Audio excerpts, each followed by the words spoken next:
Olá, seguindo o nosso estudo sobre o iluminismo, vamos fazer agora o nosso quarto e último vídeo e nós vamos falar de algumas características do iluminismo, né? Primeiro quero começar falando sobre os principais iluministas. Vamos destacar três na área filosófica, que seriam Voltaire. Voltaire se notabiliza pela defesa intransigente das liberdades individuais. Tem uma frase célebre de Voltaire que diz assim: posso não concordar com nada do que você pensa, mas morreria defendendo o seu direito de falar o que você pensa. Então, Voltaire é patriarca, por assim dizer, da liberdade de expressão. Um outro personagem importante nesse sentido é Montesquieu, né, o Barão de Montesquieu. Montesquieu é o célebre divisor dos poderes. Ele dizia que só o poder limita o poder. Então, ele vai propor a divisão do Estado em três poderes: executivo, legislativo e judiciário. O legislativo para fazer leis, o executivo para aplicar as leis e o judiciário para examinar se as leis estão sendo adequadamente cumpridas e julgar. E o judiciário também se volta para o cidadão no sentido de proteger as pessoas umas das outras. Montesquieu dizia que o homem pode fazer tudo o que quiser, qualquer coisa que queira, desde que amparado por lei. Dizia também que a tua liberdade acaba onde começa o meu direito. Ou seja, eu posso fazer qualquer coisa que eu queira, menos ofender você. Eu posso fazer qualquer coisa que eu queira, menos tocar no que lhe pertence sem sua autorização. Então, esses eram os dois principais pensadores burgueses do iluminista. Um, Voltaire, de origem burguesa mesmo, Montesquieu, de origem nobre. O terceiro nome é Jean-Jacques Rousseau. Alguns chamam de Rousseau, Rousseau, ou Rousseau, como alguns preferem. Rousseau não era burguês, nem era nobre. Era um personagem do povo, era um homem vindo das classes populares, filho de operários, né? Os seus pais, na verdade, eram artesãos. E ele vai propor que a sociedade deveria limitar o desenvolvimento tecnológico e combater a existência da propriedade. Mas antes que você comece a sonhar aí com um mundo russoniano, né, cheio de lentes cor-de-rosa, todo mundo sendo dono de todas as coisas, todo mundo vivendo com o mesmo padrão de vida, não se esqueça que Rousseau era contra o desenvolvimento da tecnologia, era contra o desenvolvimento a acumulação de bens pessoais. Ele achava que a gente só podia ter aquilo que era necessário para vestir, morar e comer. Basicamente era isso que Rousseau defendia. E ele achava, inclusive, que a gente deveria voltar a viver no campo, sem senhores feudais, em propriedades coletivas e ou em cidades muito pequenininhas. Portanto, se o mundo fosse guiado pelas ideias russonianas, você não estaria assistindo essa aula agora, porque você simplesmente não teria um celular, não teria um computador, a gente estaria vivendo talvez até sem energia elétrica. Por fim, a soma desses iluministas também, mesmo eles somados, não representam assim o bastião que mudou o mundo. Eles não são as melhores ideias que o mundo já teve. Eles, por exemplo, eram contrários ao voto da mulher, porque achavam que a mulher é um bichinho e, como tal, não tem racionalidade suficiente para saber escolher. Você que é menina, concorda com isso? Pois é, os iluministas achavam que mulher não devia votar. Eles achavam também que pobre não devia votar, porque pobre não pensa com a cabeça, pobre pensa com o estômago. Se o pobre tiver com fome, qualquer migalhazinha que ele receber é suficiente para ele mudar de ideia. Às vezes, apenas às vezes, isso é verdade. Mas isso não dá o direito de você julgar toda uma classe social ou toda uma classe étnica por causa de um ou outro exemplo. Os efeitos desse pensamento iluminista estão presentes até hoje. Por exemplo, você estudou na história do Brasil o voto censitário. O voto censitário durou todo o segundo império, primeiro e segundo império. O Brasil Império predominava o voto censitário. O voto seletivo dominou toda a velha república. Só o voto seletivo só veio acabar com a Constituição de 88. Analfabetos não votavam no Brasil, como se a pessoa, para raciocinar, precisasse saber ler e escrever. Quer dizer que quem não sabe ler e escrever não pensa? Alguns de vocês têm avós, bisavós que são analfabetos ou semi-analfabetos. Mesmo assim, são pessoas que têm uma sensibilidade, uma percepção de realidade muito acurada.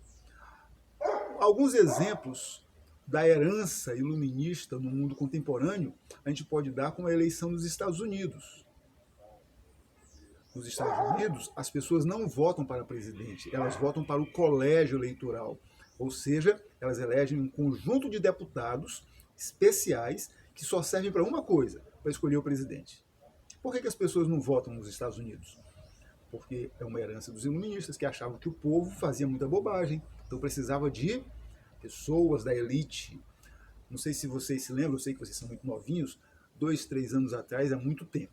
Mas há 2 anos atrás, durante a campanha eleitoral, o Caetano Veloso chegou a dizer num comício do Haddad que o povo precisava seguir a luz da classe artística, porque eles eram preparados para pensar pelo povo. Como assim? Alguém precisa pensar por você? Por mim, não. Então, note que isso são efeitos horríveis do iluminismo. O iluminismo mudou muita coisa, mas também representava muitos atrasos. Um último exemplo sobre os atrasos do iluminismo.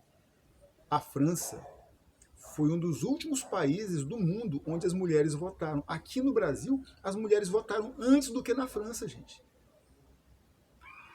Foi um movimento chamado sufraguete nos anos 50 que vai dar origem ao voto feminino. Aliás, depois desse movimento sufraguete, é que começa, no contexto, no bojo desse movimento, começa o movimento feminista.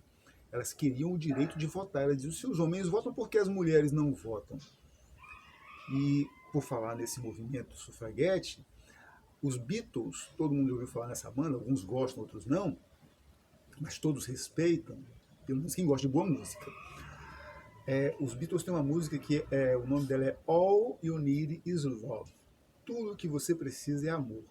E essa música foi composta justamente no comecinho da carreira deles, quando eles estavam observando o governo de um general que tinha sido eleito pelo povo francês, chamado Charles de Gaulle. E esse general Charles de Gaulle obstruiu diversas vezes as votações no Congresso francês para dar direito às mulheres. E aí, direito das mulheres votarem. E aí os Beatles compõem essa música, né? Que eles dizem amor, amor, amor, tudo que você precisa de amor, porque você é uma pessoa boa, você é um homem justo, mas há outras pessoas boas, há outras pessoas justas além de você. Você não é o único a fazer o bem, você não é o único a desejar o bem. A sua forma de pensar no mundo não é a única forma justa. Então é uma música interessante, sugiro que você leia a letra, que você vai ver ali justamente o combate. Eles não estão acusando o cara de corrupção ou de violência, eles estão apenas dizendo que não é a única forma interessante de pensar. Muito bem, para encerrarmos o assunto do iluminismo, nós temos uma outra vertente de iluministas, que são chamados economistas. Esse grupo dos economistas é constituído por pessoas que vão se opor ao mercantilismo. Por exemplo, a Kwasniey. Kwasniey vai liderar uma escola de pensadores iluministas chamado de fisiocratas. O que os fisiocratas pregam? Que a terra é a fonte de riqueza. Você se lembra que no iluminismo a fonte de riqueza era no mercantilismo a fonte de riqueza é principalmente o ouro. E Kwasniey diz, não é o ouro. O ouro é uma mercadoria adjacente, não é uma mercadoria primária, uma mercadoria que gera riqueza. Quem gera riqueza é a agricultura. Um pouco mais elaborado do que os fisiocratas, vamos ter um pensador chamado Adam Smith. Adam Smith diz, não é a terra, porque a terra sozinha não produz nada. Quem produz riqueza é o trabalho. Então a gente tem aí um pensando que é a terra, outro pensando que é o trabalho, mas ninguém pensa que é o ouro, ninguém pensa que é a riqueza acumulada. E você vai ter mais Stuart Mill, né, que também vai ter a mesma linha de pensamento de Adam Smith, e Thomas Malthus, que também acreditava no trabalho como fonte de riqueza. E o último dos pensadores iluministas sobre economia é Davi Ricardo. Davi Ricardo vai criar uma teoria econômica que até hoje é importante, que é a teoria do valor marginal, que diz define quanto vale uma mercadoria. Por exemplo, alguns de vocês pensam em ser administradores de empresa ou contadores, contabilistas, talvez até por influência de pais empresários ou de familiares que já estão nessa área. Um dos trabalhos do contabilista, do administrador de empresa, é a famosa precificação, ou seja, definir o preço de uma mercadoria antes que ela vá para a prateleira da loja. Quando você vai precificar uma mercadoria, você usa uma teoria do preço de Davi Ricardo, ok? Então note que até hoje o iluminismo tem influências muito importantes, vai mudar a forma de pensar do mundo, e por isso a gente preferiu começar por eles. E o último assunto, para a gente encerrar o vídeo, e aqui a gente para, os iluministas eram oponentes de basicamente três coisas. Eles se opunham à sociedade estamental, você já estudou isso quando estudou o absolutismo, ou seja, aquela sociedade em que as pessoas não mudavam de classes. Eles eram contrários ao intervencionismo do Estado na economia, através de um método chamado mercantilismo, e eles eram contra o absolutismo, ok? Quando o rei governa sozinho, concentrando em si e nas suas escalas de governo todos os poderes. Ao lado disso, eles criticavam a participação da igreja nos poderes do Estado. Eles achavam que igreja é uma coisa, Estado é outra, e o Estado não pode pensar pela igreja, nem a igreja pensar pelo Estado. Eles defendiam, então, o chamado Estado laico. Essa é uma coisa que até hoje está presente em praticamente todas as constituições do mundo ocidental, com exceção, e não é no Ocidente isso, dos países islâmicos, para os quais a maioria nem ao menos tem constituição. Então, bons estudos.